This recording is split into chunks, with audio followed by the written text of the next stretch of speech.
delighted to be joined by Emma Revie, CEO of the Trussell Trust, a charitable organisation that provides food bank facilities throughout the UK.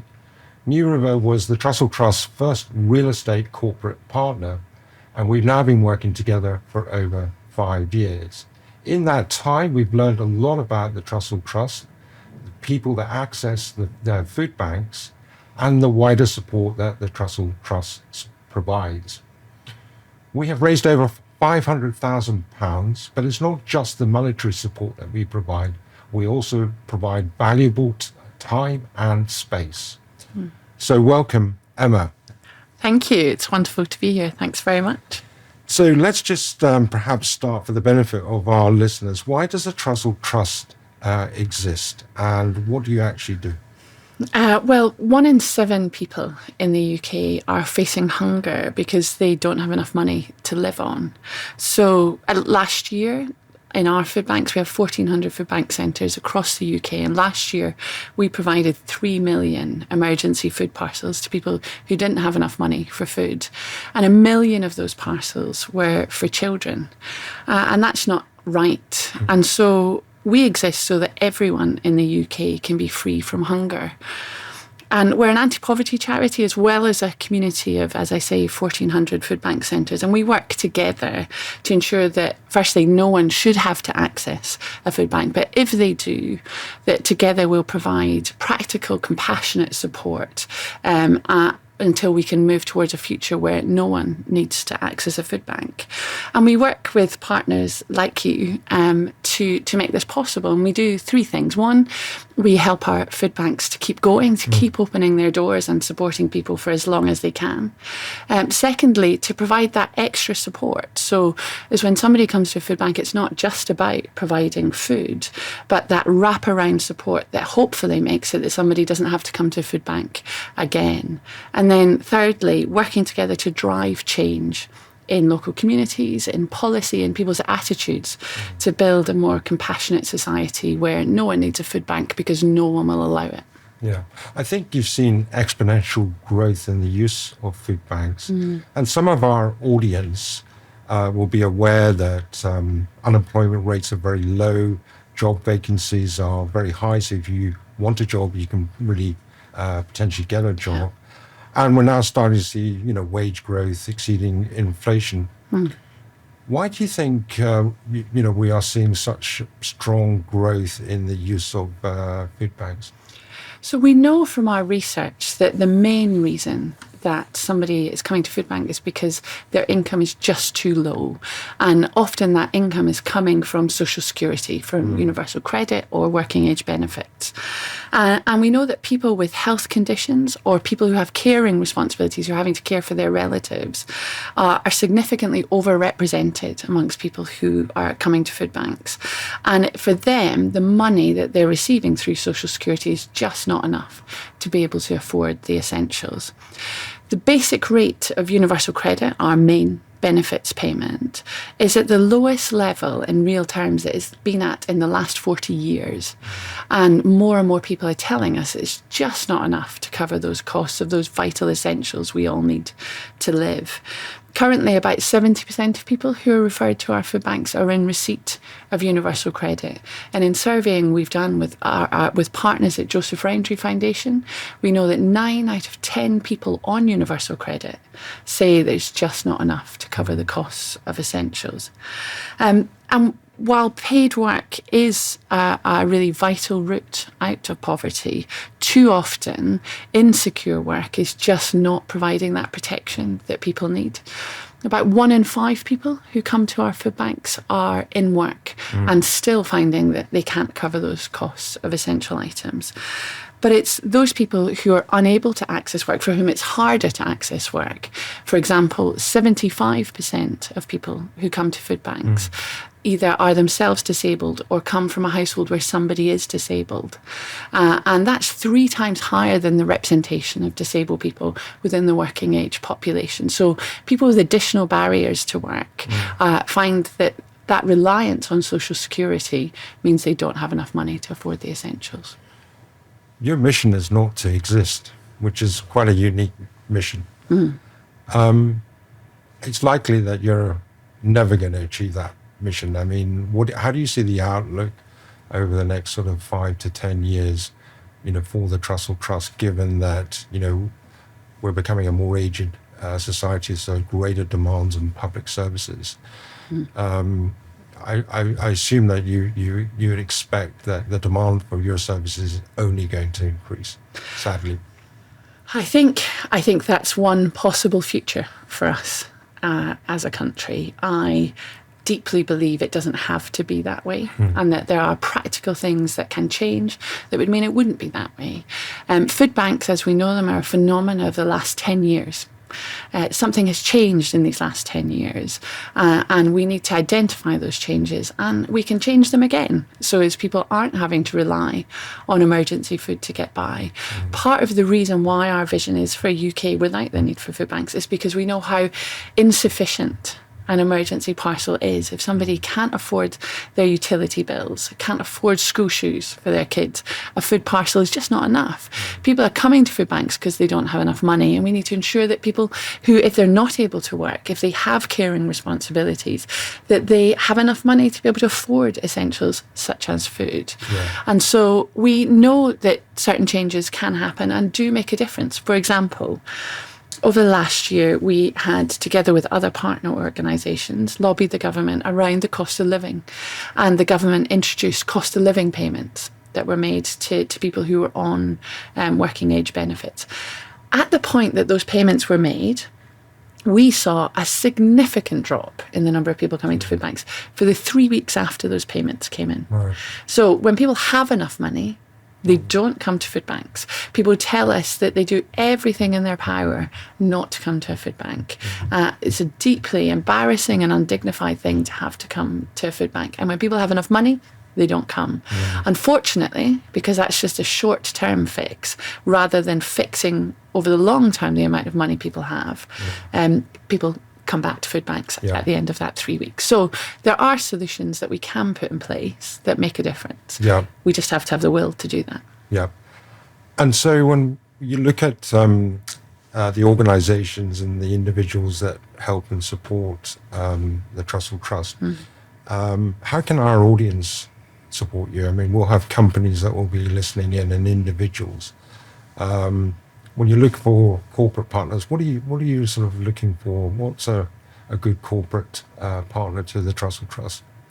Well, you forgive me for saying, but you are a great partner for us. And I think an example of how partnership can deepen over time and can be on a whole range of fronts. And so the way you as an organisation support us financially, but also in terms of food donations, having collection points across your estate means you've built relationships with our local food banks in those areas, gathering food that those volunteers are able to pick up and use for local people in those local communities.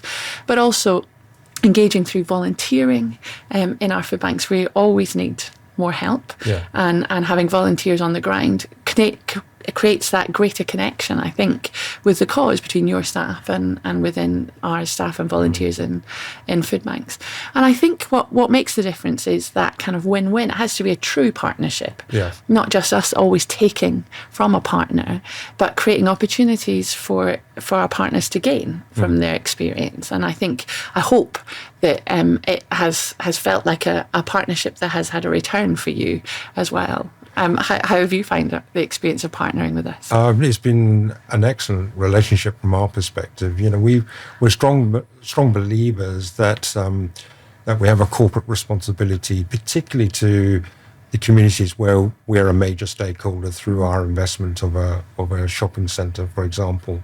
And therefore, we feel it's important that we're working hard to invest within that community, and we deploy a number of initiatives to do that, one of which is the work that we do with the Trussell Trust, where we can use our estate, as you say, to provide space for collection of food products to ultimately go through your food banks, but also investing our time as well and raising much needed money for the Trussell Trust. So it's really part of our corporate responsibility, program, and it's been a great experience. And I have, worked in your food bank up in Wembley, which is great, and the people that work within the Trussell Trust were amazing people, and what they do is incredible. So it's been a great experience.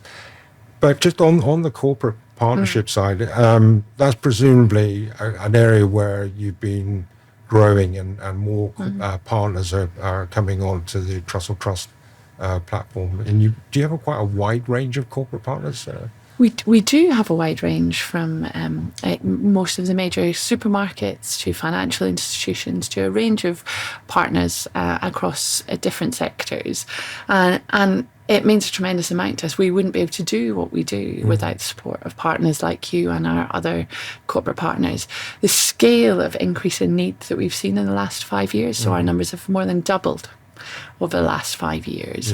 And for our food banks, who are literally exhausted and on their knees, that solidarity of partnership from the range of partners has been what's helped us to keep going, both with providing that practical support day to day through food and finance that allows us to deliver a range of services, but also helping us to speak about the changes that need to happen. And I know in our partnership, through using digital advertising through your estate, but also you've been incredibly generous in writing out to MPs and using your voice to say, actually, we're seeing something here that needs to change, and can we talk to you about that? And partnerships, corporate partnerships in particular, often you have access that we could only dream of in the charitable sector. And I think when we come together, our voices are much stronger. So I think it's why we're always looking to increase our partnerships, the range of people standing together, saying, actually,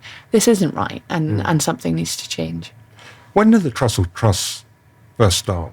How many years ago was that? So it was over 25 years ago, actually. But when we first started, we were focused overseas. So working to support young people who were rough sleeping in the train station in the capital of Bulgaria. Right. Actually, so through a legacy donation and through our founders, they set up some work to support around employability and homelessness. And as part of their work, they became known locally, and somebody contacted them and said, look, it's great the work you're doing overseas, but did you know that I don't have enough money to feed my kids? And that was somebody in Salisbury, so kind of leafy Wiltshire. And our founders were really struck by that and looked into it more. And as part of seeing the acute need that could be created by people losing their jobs but maybe not being able to quickly access working age benefits, they set up a food bank from their garden shed, providing emergency food. But I think it would be wrong for me to suggest that was back in 2000, that what they set up then was what we together probably understand as food banks now. There was a much smaller operation. And then with austerity kicking in after 2010 through 2014, the network that we now know of, 1,400 food banks, as the Trussell Trust Food Bank Network kind of came into being. And this scale of need that we're supporting and addressing now has really been a phenomenon of the last 10 years, which is why, and I think it's important to underline that, because we're at the stage where we could almost think just food banks are a normal part of our society. And that really worries me. Because if we accept that it's just normal, that if you lose your job or become unwell, your only recourse is an emergency food parcel, then we've lost something about who we are as a country. So I think thinking of it as a new thing that we still can reverse and do something about is really important to me. You've got 1,400 food banks across the UK, so you're probably represented in most of the regions. Are you seeing any trends in terms of the sort of increase in the use of food banks, or is it relatively sort of consistent increase in usage across all regions, including in London. So we gather data in each of our food bank centres, so we do have a really clear overview of what's taking place right the way across the UK. So we can see region by region variances. If we look at the financial year 2022-23, so the last financial year, right the way across the UK, we saw at least a 28% increase in each region. However, there were some regions that were more severely affected. So when we look at the northeast of England, we saw there a 54% increase, almost double that of the national average. And that represents the largest increase that we'd seen right the way across our network. And it represents as well what we're seeing through our wider research, where our research into food insecurity across the UK showed that 26% of people in the northeast of England are going without food or cutting back to make ends meet. That's awful. It's like 1 in 4, over 1 in 4 people. Similarly, we saw significant increases in Wales, where 41% increase over the previous year in the number of parcels that we were providing. And again, that corresponds with official poverty data, which showed that 1 in 4 people in Wales were experiencing poverty. So there's a trend where there are areas of deprivation, higher levels of poverty. So we are likely to see a higher increase in the number of people having to access emergency food. So, we all know that the government's sort of balance sheet is not in a great place. Increasingly, we're seeing many, many local authorities under significant, financial pressure. You'll have engagement with government and local authorities. What do they recognise the challenges that some members of the community or communities are facing, and what are they saying about that, and what are they going to do about it? So I think there is widespread recognition, particularly at a local authority level. People are acutely aware because local authority services are also coming under severe pressure. And we are often working closely in partnership with local authorities to see how best to support people who are on the lowest incomes. Similarly, both in government and also parties in opposition, we speak to all sides of the political spectrum about what our data is telling us and the nature of the problem. And there is widespread acceptance that there has been a deepening in the levels of poverty that people are experiencing, and that the basic rate of our working age benefits is just not sufficient to cover the costs of the essentials. Over the last couple of years, the government have stepped in with many short-term measures to try and increase people's incomes, which has been great. Like the cost of living payments have made a significant difference. However, we need to now recognise that there's a longer-term issue with benefits being at a 40-year low, and through inflation, the cost of essential items such as food and heating being at a 40-year high. Something needs to change if people are genuinely going to be able to survive and afford the cost of essentials. Yeah. Obviously, your core part of your organisation is, providing food and essential items through your food banks, but you're increasingly providing sort of advisory services as well. And can you just give us a sort of a flavour of the type of services that you provide, and what you might be thinking in terms of the next sort of 5 years, how you might widen what you do as an organisation to support the challenges that we're increasingly seeing? Absolutely. So despite significant increase in need, our food banks are not happy just to accept that, but want to do everything they can to reduce the number of people accessing their services. And so one of the things they are doing is providing money advice services within their food bank centres. So over 80% of our network this year will be providing those types of services, whether that's benefits advice to help people access stuff they're entitled to but aren't accessing, support with managing debt, and or issues around housing or other support that they might need. So embedded in the food bank services are those kind of support. And just in this last year, we've managed to secure over £31 million worth of additional benefits for people through that advice, which makes a significant difference. Yeah. And a quarter of the people who access that advice don't have to come to a food bank again. So actually it's enough to increase their income so they're not having to come to a food bank again. Yeah. Similarly, we've come together and provided a national helpline called Help Through Hardship in partnership with Citizens Advice, which again is putting advice and support up front at the beginning of that journey to see if we can get people access to everything that they're entitled to. And again, through that helpline, just this year, we've managed to recover over £38 million worth of benefits for people who've accessed that support. These things make a huge difference. But it's also about what that looks like locally. How do services come together? And many of our food banks have set up community hubs coexisting alongside other support services, trying to work together to ensure people don't fall through the cracks between different services that are offered in a local authority area. All of these things can really make a difference in changing communities and ensuring people don't have to access emergency food to get by.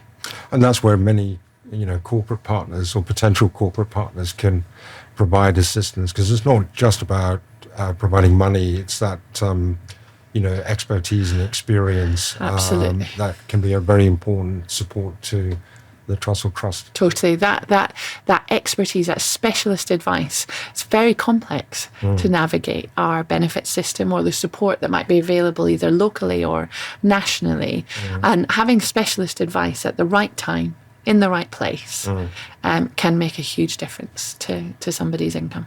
I've had the pleasure of meeting quite a number of your wonderful team that help you, Emma, in terms of all the great work you're doing. But then all your people that are, working in the food banks, a lot of those, it's all volunteers. Yeah. You must be incredibly proud and pleased with what the incredible work that your food bank team actually do. It's I've been doing this job for just about 6 years now, and still I get goosebumps when I go into our food banks because of that radical welcome that our volunteers, but they don't know necessarily who I am when I walk through the door, and I get to experience the love and the compassion and the kindness that they show to anyone walking through the door of their food banks. They are exhausted. They've come through a pandemic, through a cost of living crisis. And during that pandemic, none of them were prepared for our food banks to close. Whilst all of us were coming indoors, they were stepping out. I'm in awe of them.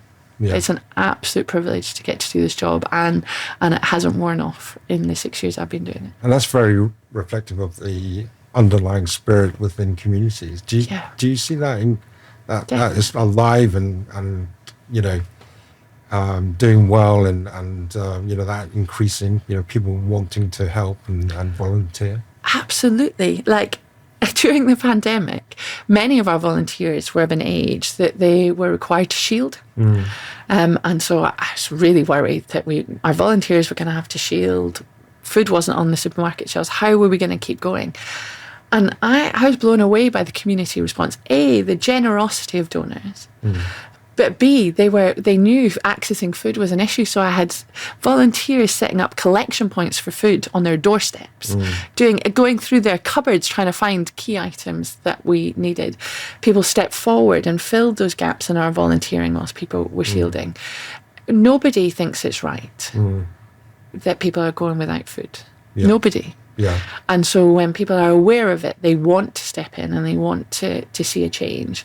And I'm really incredibly humbled by the response of the general public to their neighbours. Yeah. People not want to see their neighbours go without and stepping in. It's amazing. I mean, we as an organisation, I think we've sort of donated something like about 270 hours of our time working in various food banks, and that's something that the team at New River are very keen to do. They very much enjoy it, and they get a lot out of it. They really do.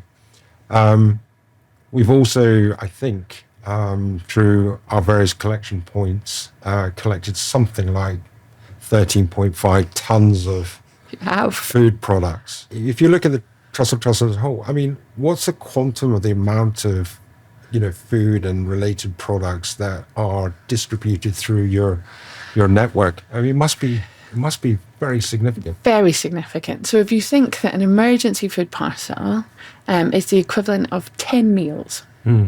So we call it a 3-day parcel, but we provide about 10 meals. And last year we provided 3 million of those parcels. Wow, yeah. And a parcel contains not just food, but also toiletries, essential toiletry items. So you've got a range of things from your breakfast resources to things you can make lunches and dinners with to toiletry items. It's a huge, huge, huge operation. Yeah. And the majority of our donations come from local people donating locally, picking up volunteers locally, picking it up and providing it to local people. Yeah. What we've seen over the last 3 years in particular is, despite the fact that our donations have increased year on year, they've not kept pace with the level of increase in need that we've had. So that scale in the northeast that I was talking about, 54% increase in need, donations haven't been able to keep up with that. So increasingly now our food banks are having to buy food items, which is a new world for us. We've not been in the business of buying food to distribute. So it's an added pressure on already stretched food banks, and it's a huge, huge operation. So with demand for your services increasing, how do you increase your capacity to support that? I mean, what to try and then get to that position where you can match the sadly increasing demand? It's been really challenging because, as I say, it's not an area we'd been in before. But so through financial donations, we're able to purchase food. We're working with our partners who are in the food retail industry to try and find ways of getting more food, trying to increase awareness. And so donation points in other locations, like in shopping centres, are another way of triggering more food, getting awareness out there that things are really tough and that need is not being met through the level of donations has sparked some increase. Yeah. But it's tricky. You're looking in some communities at the fact that during a cost of living crisis where people are really struggling, we've reached the limit of what local communities can give to support their local communities. And that's really worrying because it's in those areas that are where we're seeing the starkest increase in need. That we're seeing it's harder to meet those donations. So we talked a bit about what corporates can do to support the Trussell Trust. What about individuals? Is it possible for individuals to donate food products directly to your food banks? Yep. I mean, in my experience, having seen your food banks are very accessible. The staff and the team there are all super friendly. So how would an individual go about trying to find out where their nearest food bank is and how, as an individual, they can provide wider support to the Trussell Trust? That's a great question. You can go onto our website, trusselltrust.org, put in your find a food bank tab, put in your postcode and it'll tell you where your nearest food bank is and take you through to that food bank's website where they'll be telling you exactly the items they need, because different food banks will need different items at different times. And they'll tell you where you can bring any donations you want to bring to their food bank. And it's quite wide-ranging what you'll accept. Yeah, absolutely. Obviously things like, tins of baked beans and, as you mentioned, like nappies and things like that. Yeah. What about sort of like fresh food and things like that? A lot of our food banks now do provide fresh fruit and vegetables. Mostly, though, we're looking for those core items like tinned fruit and vegetables that we can store and that can be easily accessible. Also, we have to adapt often to what people can use. So I never thought before I took this job that I would know the words a kettle pack and a coal pack. So sometimes being able to provide food that can only be prepared using a kettle, or where somebody is having to prepare it with no access to electricity, and so with a cold pack. So by having those kind of long life products, it gives us more flexibility to meet different people with different needs. But there's a whole range of possibilities. Each food bank's website will tell you what they're looking for, and you can access them all through Trussell Trust. And if an individual wants to donate some of their time to be actually working and supporting their local food bank, they can find out how to do that through your website as well. They can. Yeah, that's amazing. Absolutely. What a fantastic discussion. It's been very interesting to hear what you've been doing. What you're doing is incredibly important. So, I really encourage corporates and individuals to get behind you and support you, because the demand for your services is clearly increasing. And, that is clearly very sad, and we need to do, all of us need to do more. Thank you. But let us finish just on a slightly lighter note, in the sense we tend to ask our guests, what interesting books they might be reading, or podcasts they're listening to, or any interesting the viewing on television or whatever. But what about you, Emma? Well, I wanted to recommend listening to Dame Louise Casey's Fixing Britain, which you can listen to on BBC Science. It's amazing. So she's looking at some of the current challenges that anyone, whoever wins the next general election, will have to contend with. What's going to be on their to-do list? And so she's looked at our area around hunger, but she's also looked at rough sleeping, children in care, violence against women, and societal cohesion. And it's great. It's very accessible, because she brings together some of the biggest thinkers and policy people in each of those areas, but also goes out onto the front lines and sees what's going on in communities and how local communities are responding to those issues. So, yeah, it's well worth a listen. Definitely. Well, thank you very much. We really appreciate you Thanks very much joining for us having on me. our podcast. Great, thank you.